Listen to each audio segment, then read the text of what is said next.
I quit drinking at the beginning of 2025 at the year because I'm almost 50 and I had my kids late, and just the physical toll of alcohol, it wasn't doing me good. I have a job, I have kids, I have a life.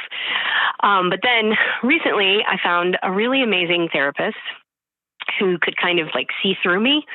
And she immediately started working with me on childhood trauma that I had never really discussed with anybody. And specifically, we're doing EMDR, which is, it's amazing. Again, like life-changing. It's amazing, yeah. But the only problem is, it's like while I'm doing this, the only way to say it is I feel like emotionally naked all the time. Yes. And I feel, I wasn't drinking. We all have, everybody has a complicated life, but we have a 8-year-old, a 6-year-old, a 2-year-old. We both work. We have this, we have that. The kids get sick, the kid, blah, blah, blah. And I was doing fine not drinking, but now it's like when things get hectic, because I'm so emotionally raw, I end up having a glass of wine, which turns into 2 or 3. And so my question is, while I'm doing this healing process where I'm going to be able to handle all of this craziness around me without needing an unhealthy coping mechanism, like how do I get through it? I don't know if that question makes sense. No, it totally makes sense. There's 2 big alarm bells going off in my mind. Is it okay if I'm going to work through both of them, okay? Absolutely. Alarm bell number 1 is a therapist can be the greatest therapist in the world when it comes to connecting with a person. And that is a skill, and it's an art, and it's just a talent. People are innately, like, they can connect with you, right? And it sounds like you have that, right? Yes. Also, doing EMDR well, which is, if you Google it if you want to, it's an amazing way that people find a lot of relief working through trauma, is awesome. And being a good EMDR practitioner is amazing. But here's my alarm bell number 1. No therapist ever should go through trauma narratives or go through EMDR or go through any of these healing modalities without spending weeks giving you very specific techniques and skills that y'all practice together on how to live when this stuff starts coming back up. Yeah. And so normally it's like if you're working with kids, like the TFCBT, like the trauma-focused cognitive behavioral therapy, like if you do that, you don't get to the trauma narrative. You don't start going through what actually happened to you for 6 or 7 weeks because you're teaching kids how to breathe. And you're teaching kids how to exhale and deal with tension. And we're going to slowly practice these things so that when this stuff comes back up and we open the closet door that's way, way in the back, that you've got some skills. And it sounds like maybe you got a therapist who's great at connecting and knows some really good techniques, but left you, as you said, emotionally naked when you walk out of that room. And that's not good therapy. And so what I would tell you is step 1 is walk into the office and say, I need to pause the EMDR.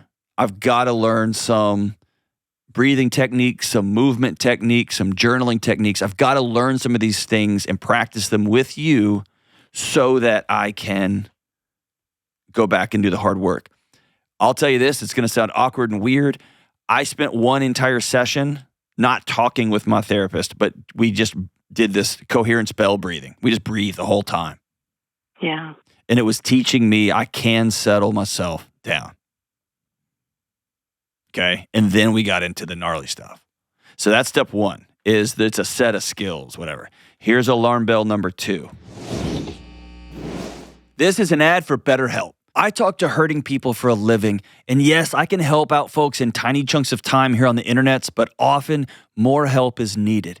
That's why I recommend people go to therapy. And if you're thinking about therapy, try BetterHelp. It's 100% online, so it's affordable and convenient. They've got over 30,000 therapists, and they're great at finding just the right one for you. Visit betterhelp.com/Delony for 10% off your first month. Here's alarm bell number 2. You have quit drinking in theory, or you, quote unquote, at the beginning of 25 got sober as an idea. But if you want to get sober after 50 years of drinking, you have to make a commitment that this is out of my life. Yeah. And what that forces you to do is to come up with some different coping mechanisms. And I don't say coping, I don't even like that word, some different strategies for dealing with just life is crazy. And the problem about alcohol is it works, doesn't it? 2 glasses of wine will take an 8-year-old's mayhem and just kind of take the edge off of it, right? It makes it funny. Yeah. You're like, okay. Yeah. Yeah. And here's the thing. It's finding the humor without it. Or it's finding it's not funny. It's just annoying. 8-year-olds are annoying. Because they're 8, right? That's what they do. They're just annoying. And I still love them, and it can be hilarious. But also, it makes you want to bang your head against the wall because they're 8. And then you dump a 6-year-old and a 2-year-old on top of that. Are you crazy? And she's almost 3, so she talks. So it's 3 people. So great. So great. Consistently talking. Yes. So let me back all the way up. Can I just say this? You're not crazy. You're not a bad mom that you want 3 kids sometimes to just shut up and go away. You're not a bad wife that you want your husband to just go lay out in front of traffic and maybe a car will hit him so he'll be quiet and stop pawing at you. And you're not nuts. All of this stuff is real, and it's okay to have 3 beautiful kids and be so annoyed that you just want to go run screaming into the night.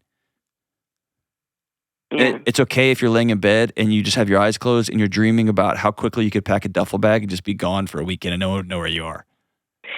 And the funny thing is, it's like I wish that I could. I do. I wish I could go away for a month and just do all of the hard work and come back and be like, okay, guys, now I'm good. Let's and Gina, keep going. If that's what you need, that's not a bad thing.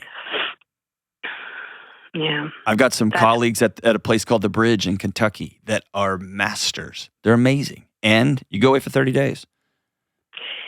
Yeah, I don't think we can do that. Why? Tell me why. I don't even know your situation, but I don't know but I bet you could. What do you mean you can't afford it? What do you mean? Well, I mean, I work. I can't just take 30 days off. There's not a like a go get well program at your office? There could be. However, also my husband wouldn't be able to do the kids for 30 days. His job is really demanding as well. And we do really well together, pinch hitting. If a kid gets sick, who can go pick them up, et cetera. But he can't always for 30 days be the person that is always the one going to pick them up. If something happens, and something always happens. How long have you been drinking? Like, if you back out of your life, how long has alcohol been a part of your life? Since college. Okay. I mean, I didn't drink in high school or anything. When did you know this is a problem? At the end of last year, where I was like, wait a minute, I drink every day now. What's that about? Okay. And I actually saw a therapist specifically around alcohol and why was I drinking and what was I thinking? And I feel like it wasn't until working with the therapist I have now that I could even see that I was just trying, to drown.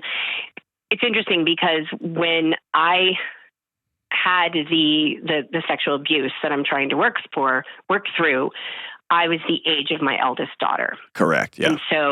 And so my therapist is like, let's kind of connect some dots here. Yeah. This is really all starting to hit because you are starting to have fears. You're being very, I will say this about myself, very reactionary. And pretty much the idea of, the way you're reacting is not the you today of your mature adult woman self. It's the 8-year-old that's screaming for help and not being heard. And beautiful. And now but now that 8-year-old has 50-year-old muscles, and I'm going to start hitting everybody I can. Because now I feel like I can defend myself. Yes. I like to say that your body puts little GPS pins in your nervous system. And that 8-year-old alarm bell is like, oh, there it is. Right. Your therapist is dead on. Or drink so I don't act like that. And think about drinking. It's just climbing up and taking the batteries out of the smoke detector. Exactly. Your house still on fire, it just doesn't ring so loud, right? Yeah. I want to tell you with all the love in my heart, we're friends, right? We're good? Yes. Listen to you every day. Okay. The words I can't or he can't is addict language. It is this idea that the way my life is on a set of train tracks that cannot get off for any reason at any time. And I want to just tell you categorically, when people say those things, almost always it's not true. Almost always. I can't, so I have to, ... is addict language. And so one helpful exercise could be with your husband and or with your therapist is to take your arm, metaphorically speaking, and wipe the deck of your life. Wipe your calendar, wipe your professional lives. And I'm not saying you quit your job. Of course you can't quit your job. Your husband can't quit his job. And you got 3 kids that have needs.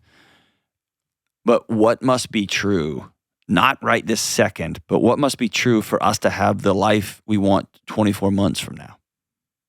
Because here's the question.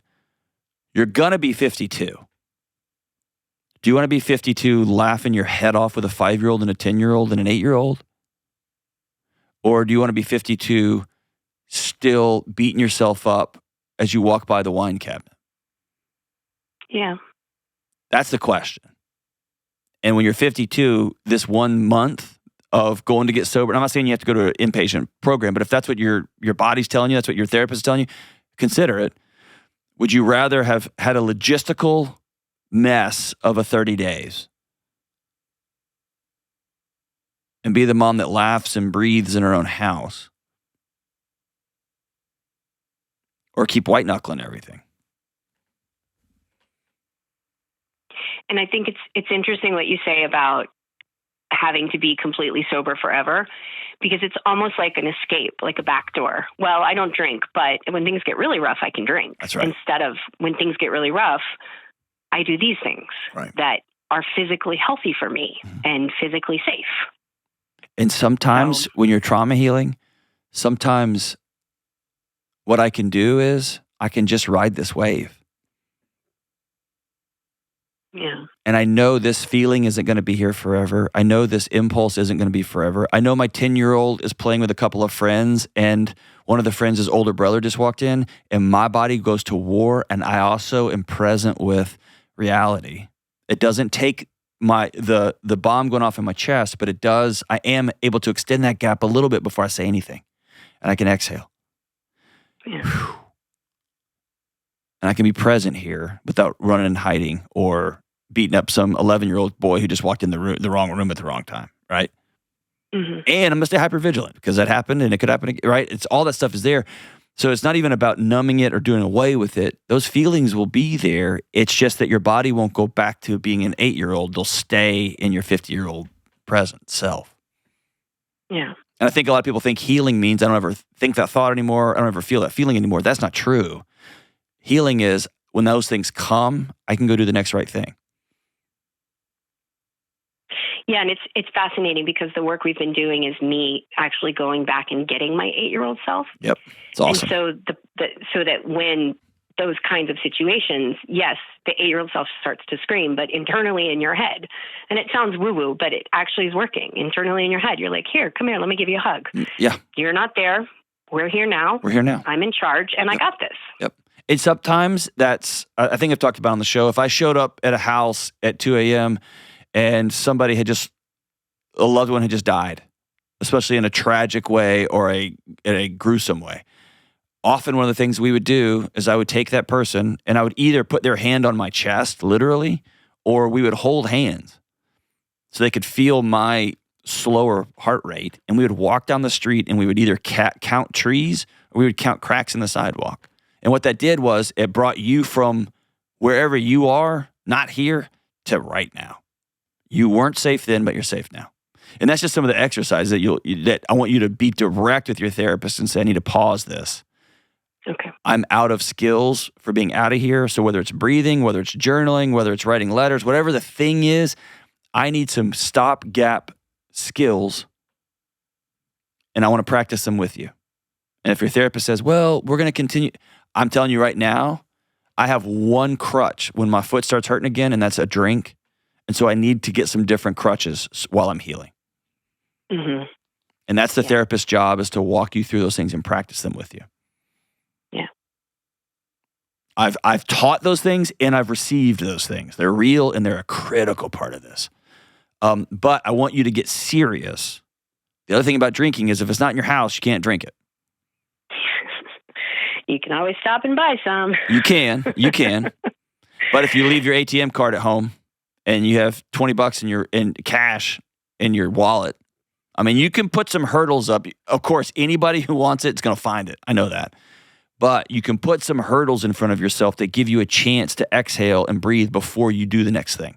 But if you're going to get serious about getting sober, you got to get everything out of your house, and you got to put some brakes, some hurdles in front of you, some very serious hurdles. You probably need to go to a meeting, start going to meetings. I don't have time. You do have time. I would say you don't have time not to go. And your husband can figure out what he needs to do at work. I don't have time. This is a serious thing. And often we cast that onto our partners. But if we actually sit down and say, I'm ready to make a change, our partners step up in amazing ways sometimes. Often they do. When they fully understand what's going on. It's different than, I need you to pick up the kids. I'm ready to get well forever. And I'm going to need you for 30 days. Cool. I'm going to figure this out. We may need to hire a high school kid to pick up a kid from school or what. We'll figure that out. But let's make a game plan. If you need to go away for 30 days, go away for 30 days. Whew. I'm so proud of you, Gina. I'm so proud of you for making the change. If you look back at a trend line, you've had some, like a stock market thing. It's gone down. You've had some down days and some down weeks, but the trend line is up. You're on the path for healing, and now you're at the threshold for, I'm really going to jump and go all in. Be honest about getting sober. Honest. Got to get that stuff out of my life. Totally.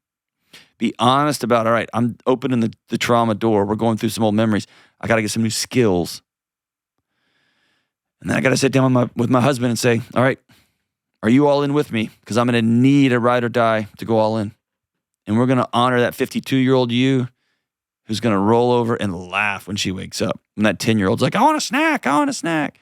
She may not laugh. She may get crazy. And it'd be worth it.